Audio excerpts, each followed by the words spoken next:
All right, hello everybody, and welcome to what I'm going to call the Fear Feature Club, and it's just going to be me talking about movies that I really liked and watched throughout the week. So you can either join me on this, or you can perish, you filthy peasant. Today's movie I'm going to be talking about Haunt, released in 2019 by Scott Beck and Brian Woods, the same people who did A Quiet Place. So if you like that movie, you might like this movie. It has a cut of originality that I think just separates from others. And that's why I really liked it. It's very simplistic, but it's not cookie cutter dry.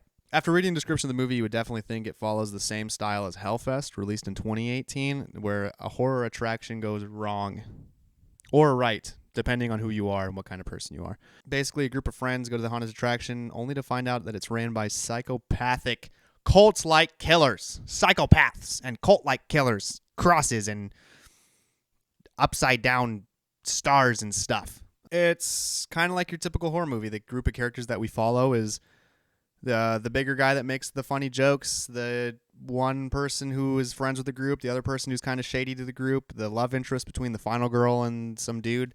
Very standard group of people. But the cool thing about it is they're very tolerable. They're very funny. That when things are said in a moment, you would be like, "Oh, shut up, that's not funny," or like, "Why would you go through the door? That's so dumb."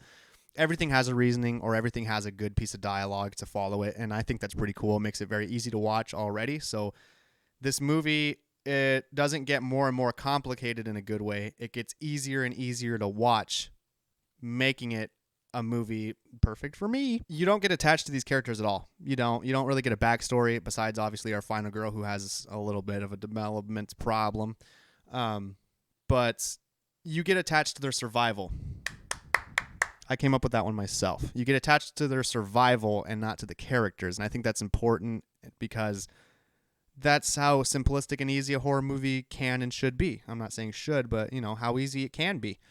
You just get caught in the suspense of it and like the anticipating like what their fate's going to be and how long the movie's going on. You're like, holy shit, like who's going to go down first? Who's going to go down next? As far as the killers go, they're a very unique group of individuals. It's like if Slipknot went on a rogue Halloween killing spree. As the haunted attraction goes, it's pretty awesome. You get to tell that they do this every single year. And that's really the only motive that you have, is that they are just crazy and they do this every year, because you don't really get to talk to any of them. There's no dialogue between them, just between survivors and killies.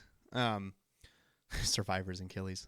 That's really dumb. You don't need to pay attention to anything else. That's what makes another notch for this easier thing, is there's no motive, so you don't need to follow it, and you can't pre-predict what's going to happen based off of knowing what the motives are. The kills, I think the cinematography backs up the kills. The kills are very simplistic. You could have something as super simple as like getting stabbed, but just for the environment and how creepy it is and the suspense of like, you don't know what's behind every single door. Also, it's supposed to be jump scary because it's a haunted attraction, and that's integrated with the cinematography. So you are on edge the whole movie. The killers are very ruthless, and that's really all you get to know. And that's why the kills are very either simplistic or they're not simplistic, depending on who you are. Personally, my favorite kill, I'm not going to spoil anything, I'm just going to say hammer to the teeth. That's all I'll say. I say that's my favorite kill, hammer to the teeth. I think that's pretty cool.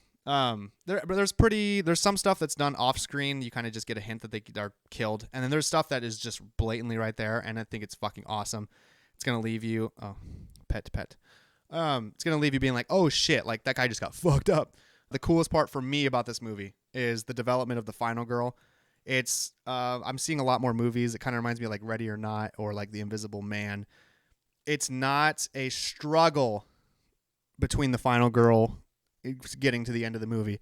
It's a fight back, and I think that is the coolest thing. That just makes scenes where the characters do fight back even more fucking badass. There's like at the second half of the movie, it doesn't necessarily take a twist. She has a crazy development, and that's pretty cool, because it's kind of like this intense moment of like, okay, I'm just sitting around, they're getting picked off, how's she gonna survive? Oh, she survives. That's crazy. There's a defining moment in the movie where she gets past all of these pre-existing problems that she has that you kind of learn throughout the movie. She has some, boy problems and stuff like that. That kind of hits hard at some point, and then things take a complete, like, I'm not going to be the fucking survivee. I'm just going to come kick the shit out of you.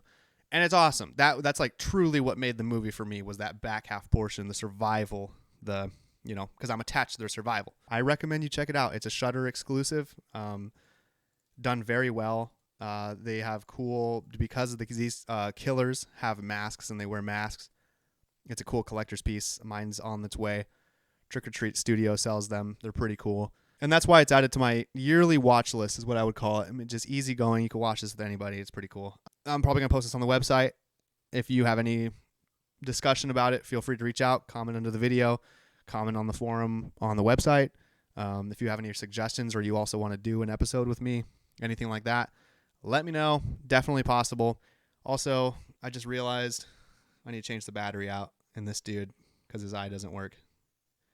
So that's pretty cool. So yeah, that's Haunt 2019 for me. Awesome movie. I thought it was sick. I thought like I could probably watch. I would give my